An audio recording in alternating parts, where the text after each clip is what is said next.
Na samom kraju večerašnjeg koncerta imali smo prilike da slušamo dečji hor radio televizije Srbije koji su nam izveli samo deo svog velikog repertoara. Nastupili su sa svojom dirigentkinjom Snežanom Despotović. Ovo je hor koji možete slušati u svim našim koncertnim prostorima, možete ih gledati na televiziji, možete primetiti njihov nastup na otvaranju mnogih sportskih manifestacija i različitih državnih i društvenih manifestacija.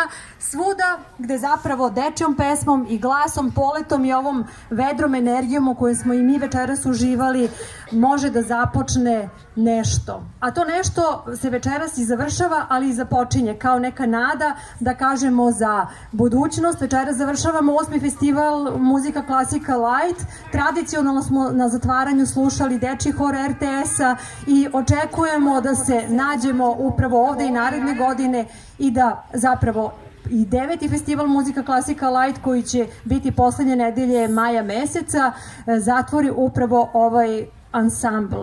Ja vam se zahvaljujem što ste nas pratili i prethodnih večeri. Ja se nadam da ćemo među ovom predivnom decom koja su sa nama bila ovde večeras imati publiku i narednih godina. I ja sam sigurna da nam je dečji hor izabrao i pesmu kojom će iz ovog programa ili neku novu pesmu izvesti za sam kraj festivala. Doviđenja i laku noć do naredne godine.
Neki su